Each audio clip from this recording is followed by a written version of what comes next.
ከኢትዮጵያ ሀገራዊ ምክክር ኮሚሽነሮች መካከል አንዱ የሆኑት ዘገየ አስፋው ከዚህ ዓለም በሞት መለየታቸው ተሰምቷል። በተለያዩ የመንግስት ከፍተኛ ኃላፊነቶች ያገለገሉት ዘገየ አስፋው ከዚህ ኃላፊነታቸው በተጨማሪ ከመሬት ላራሹ አዋጅ መሐንዲሶች አንዱ በመሆናቸው ይታወቃሉ።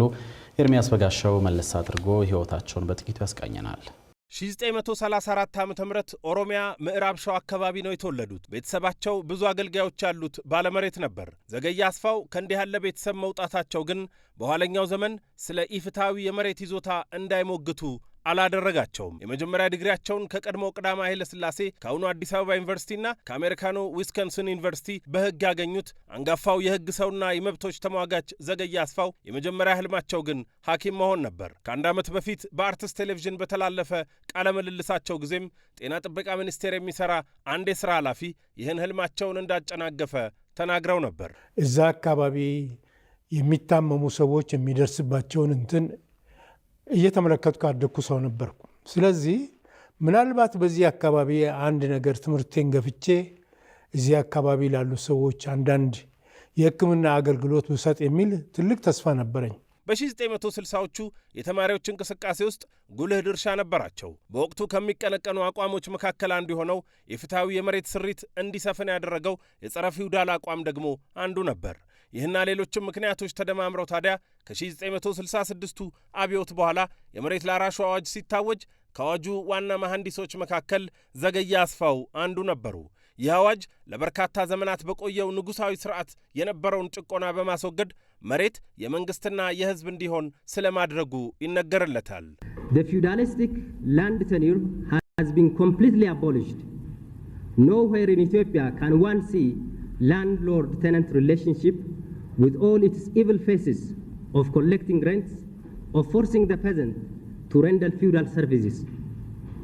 In short, the Ethiopian peasant has been able to realize the fruit of his labor for the sole benefit of his family and himself. እርሳቸውን ቃለ ምልልስ በማድረግ አን ኦስቱዘን በተሰኘች ጸሐፊ የተጻፈው ላንድ ቱ ዘ ቲለር የተሰኘው መጽሐፍ ዘገየ አስፋው ከመሬት ስሪት ስርዓት መሻሻል ጋር በተያያዘ ምን አስተዋጽኦ እንደነበራቸው በዝርዝር አስፍሯል። የግብርናና የፍትህ ሚኒስትር ሆነው ያገለገሉት ዘገየ አስፋው በፖለቲካ አመለካከታቸው ምክንያት ለ10 ዓመት በእስር ማሳለፋቸውም ይነገራል። እስር ቤትም አላረፉም።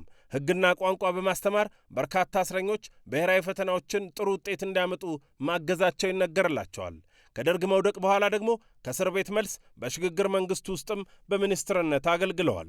አሁን በስራ ላይ ያለው ሕገ መንግስት በሚረቀቅበት ጊዜም በአርቃቂው ኮሚቴ ውስጥ ትልቅ አስተዋጽኦ አበርክተዋል። ከዚያ በኋላ ለበርካታ ዓመታት ከፖለቲካና ከስልጣን ራሳቸውን በማግለል ሁንዴ የተሰኘ ግብረሰናይ ድርጅት መስርተው በተለይ በአነስተኛ ግብርና ላይ በተሰማሩ ሴት አርሶ አደሮች ሕይወት ላይ ሰርተዋል።